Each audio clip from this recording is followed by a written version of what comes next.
G'day, my name's Hugh Reid. I'm a doctor locally. I've been interested in Newcastle history for a long time, and we see these sort of videos all the time. We see drone footage, which is just astonishing in the beauty and the quality of it. Um, the big trouble with this is that this is all present day um, footage, and if you want to go back and look into the past, or if you want to do anything with these graphics, it's actually it takes um, an awful lot of work. This is a Newcastle University video, so I'll just close that off. Um, so in the history side of things, we've got a lot of old maps which show what the town looked like, but there's no real definition in it, and you actually have to think in order to read it. It's not something that jumps out at you. Um, um, Even these sort of maps, a lot more detail, a lot more interesting stuff, but it's not the same as the drone footage. Um, Google Maps is useful, but um, it's not like a drone because you don't get as good um, pictures, I guess. You can move around it, but um, I was doing some research into three-dimensional graphics and found some nice pictures. This is Charles Martin's 1825 version of Newcastle, but the graphics package that was required to make this and the amount of time that they spent on this was just enormous. Um, and it's really not dissimilar to the drone package. It's a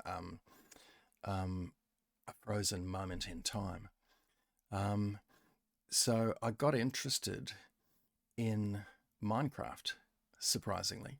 Um, I was talking to a fellow who did the Minecraft version of Melbourne for the Melbourne Metro, and they used the lidar data for um,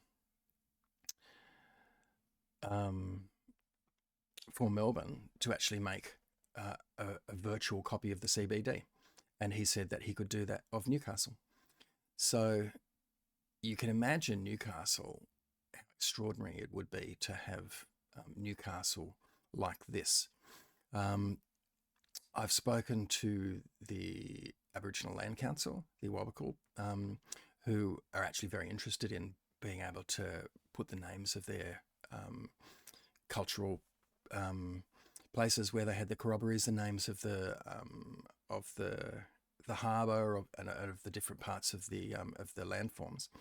Um, I've spoken to Carol Duncan at Lost Newcastle, who obviously is on the council, who's quite interested in this. And the chap who's doing this is a school teacher in Shepparton, said that if he has the LiDAR data from which we can get from the Hunter District Water Board, we can actually produce a landform of Newcastle, but in a much better form than this.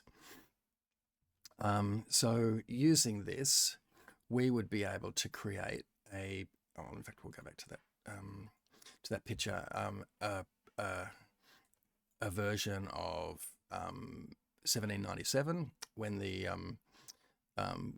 place was first discovered. We could do an 1800 version, an 1810, 1820, 1830, and we could show how the town sort of moved out and around as the mines were discovered down near Burwood on Thomas Mitchell's land, and out at Hamilton, and then Lambton, and beyond.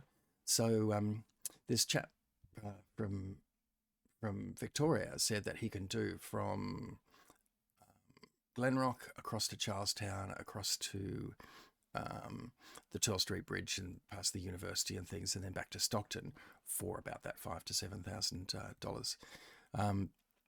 The other interesting thing, I spoke to a couple of school principals of primary school and high school where my kids go, and they said that they'd be interested in this. Imagine that Newcastle had been hit by a cyclone and there was $10 billion of insurance, and they were going to build it again. Makes it interesting town planning exercise to be able to rebuild it, and what would you put and where would you put it, and those sort of things. Good for kids, probably good for university students. So guess you get the rough idea of what this is all about. I'll just show you. So this is some footage of um, some people who made a copy of the island of the Greek city of Delos. And it shows really the extra value that you get from having that three-dimensional um, component to it. They can put Australian trees on it, they can put Australian animals on it, and you can build. And one of the things that I thought about possibly that this could be useful for is for marketing Newcastle. If you had three-dimensional buildings on the Newcastle Minecraft um, um, section. So if you went to Discover New South Wales and you went to the Newcastle section because you were interested in Newcastle, you could suddenly appear. All right, we'll finish that up. You could suddenly appear 1,000 feet above the city, and you could zoom in on places. And if you were zooming in on Scratchleys, which is down here, you could actually walk into Scratchleys, like on this one. You can actually walk. You can go down and you can land and you can walk in to a building. And if there's a menu on the wall, you could push on the menu and say, right, so 22nd of May, what's on for dinner? So it may possibly be used as a marketing tool. This is a rough version. These pixels are about a metre by metre, each one of these pixels. And when you compare that to the graphics of Charles Martin's, this is a high definition picture. We don't have the computing power to do that at the moment, but it's a pretty good start. And having something like that, I think, is the beginnings of what we can do, and it could be refined as computing power gets better. Anyway, that's my idea. I hope you like it. Okay, see you later.